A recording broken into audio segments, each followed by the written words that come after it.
hati-hati, karena kita hidup bermasyarakat, bertetangga dan bernegara. Kita tentu sudah sebaiknya berbuat yang terbaik.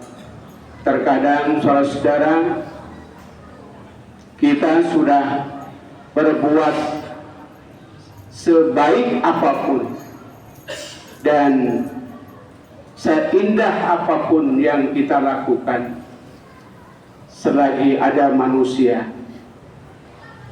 selalu diejeknya, dan tentu ini adalah senjata buat kita berevaluasi.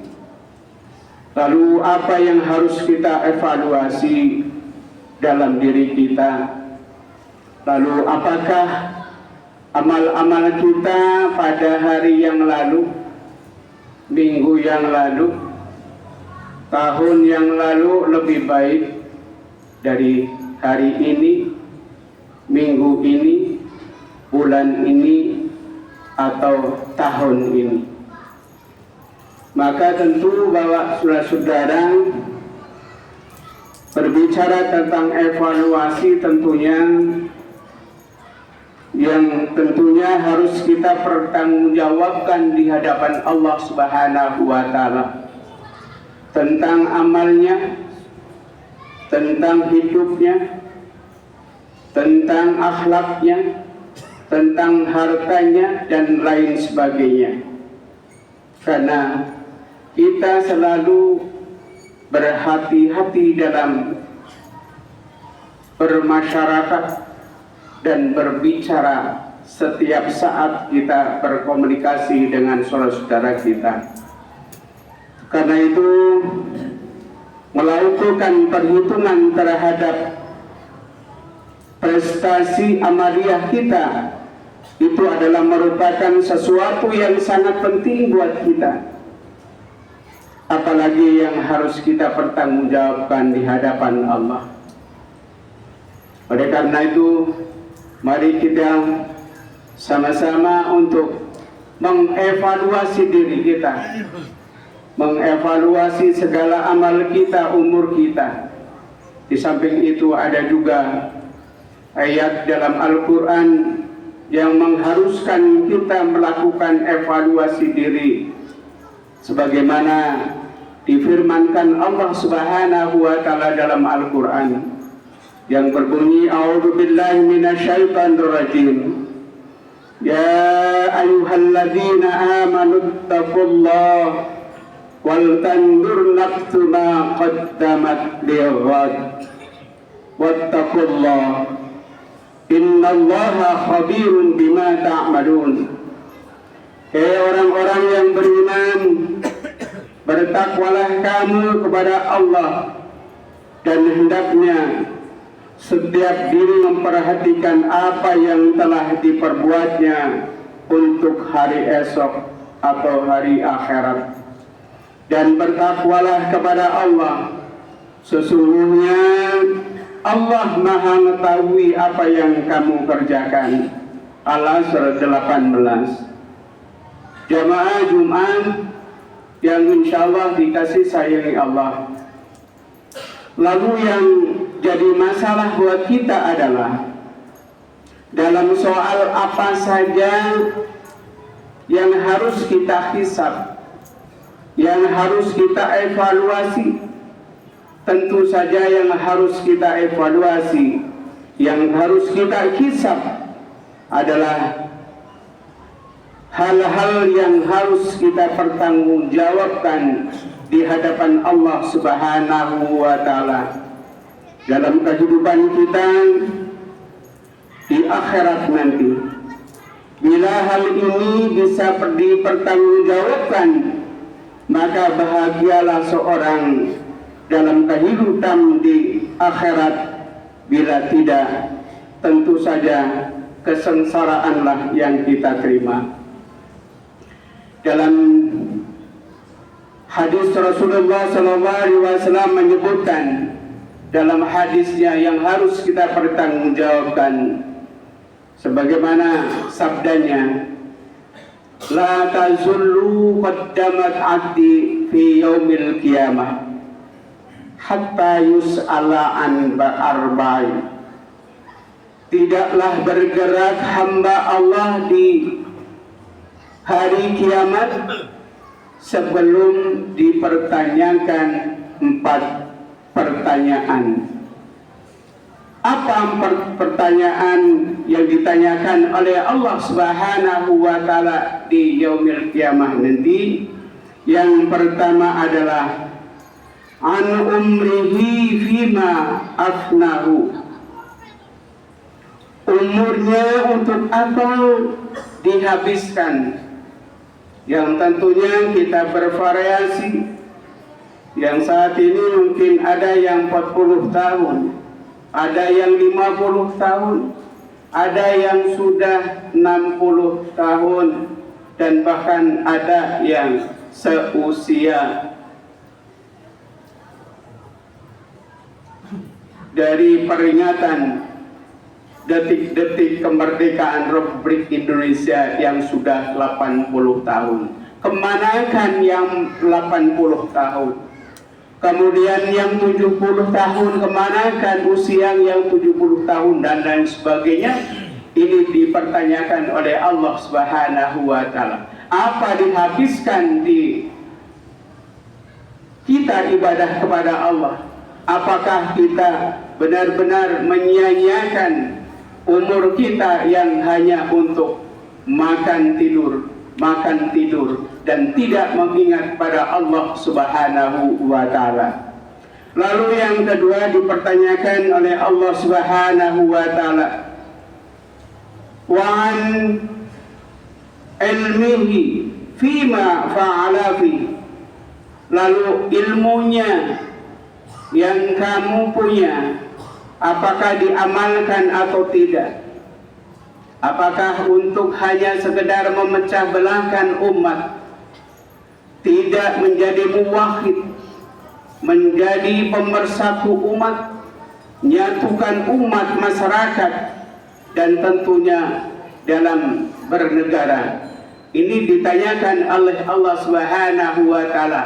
Maka mari kita sama-sama, ilmu yang kita miliki meskipun itu sedikit, tapi baginda Rasulullah sallallahu alaihi wasallam menyampaikan dasula banyak hal-hal yang kecil tapi diamalkan setiap saat terus menerus, maka itulah pahalanya yang lebih besar daripada yang punya ilmu banyak namun tidak diamalkan olehnya. Lalu yang berikutnya, wa an malihi min aina kasabahu wa fima afnaqahu. Selanjutnya, hartanya dari mana diperoleh dan untuk apa dibelanjakan. Masyaallah muslimin sidang Jumat yang berbahagia, dengan harta inilah kita hati-hati. Semua yang kita miliki adalah dari Allah Subhanahu wa taala. Meskipun itu banyak, sedikit, dan barangkali cukup dalam kehidupannya, maka ini dipertanyakan oleh Allah.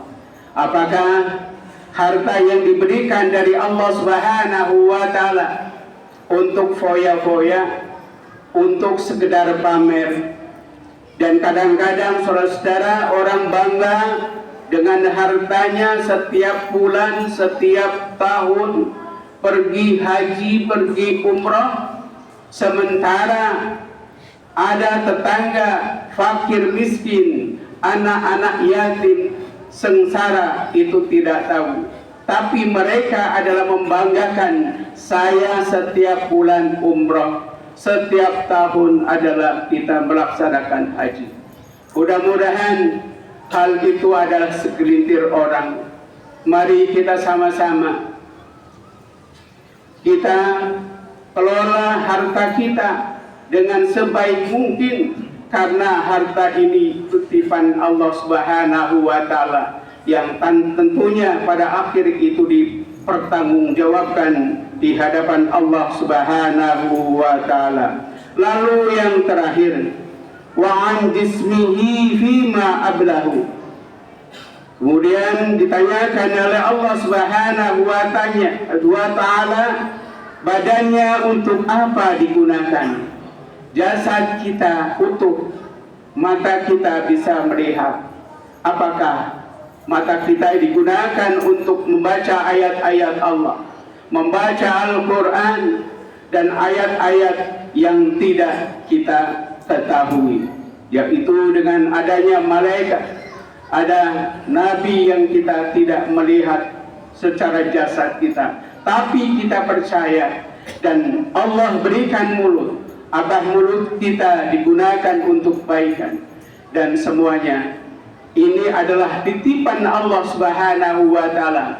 Maka jangan sampai iman kita ini runtuh, diiming-imingi, hanya sekedar iming-imingan uang, lalu iman kita tidak jadi bisa dipertanggungjawabkan di hadapan Allah Subhanahu wa Ta'ala. Maka mari kita usaha semaksimal mungkin. Tentunya pada saatnya pun kita tidak bisa menjawab melalui mulut kita, karena saat itu mulut kita dikunci.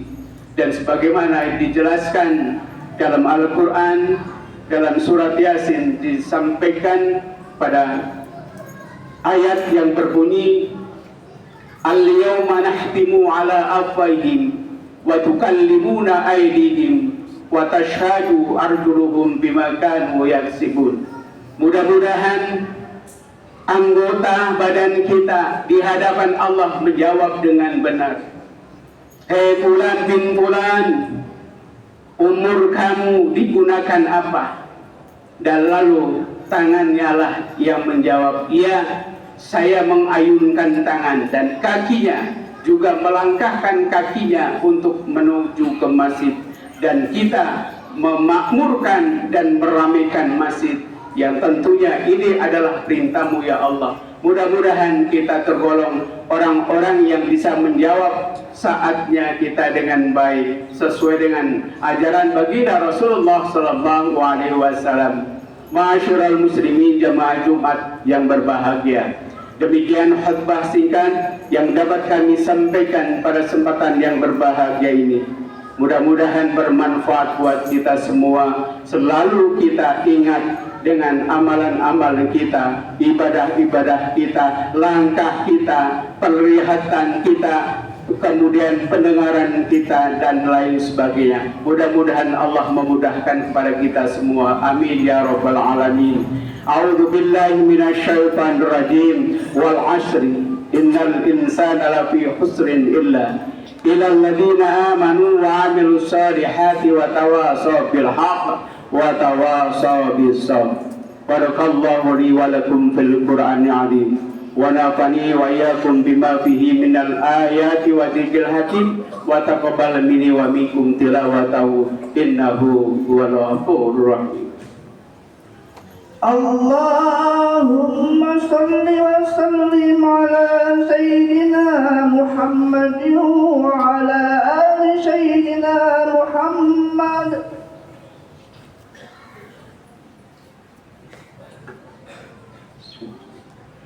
Alhamdulillahilladzi amarna bi'ittihadi wal i'tisam bihablillahil matin. Asyhadu an la ilaha illallah wahdahu la syarika lah. Iyyahu na'budu wa iyyahu nasta'in. Wa asyhadu anna sayyidana wa nabiyyana Muhammadan abduhu wa rasuluh al-mab'us rahmatan lil alamin. Allahumma salli wa sallim wa barik ala sayyidina Muhammad wa ala alihi wa sahbihi ajma'in. Amma ba'du, fa ya ibadallah, ittaqullah, usikum wa nafsi bitaqwallah wa ta'atihi la'allakum tuflihun. Qala Allah ta'ala, a'udzu billahi minasy syaithanir rajim.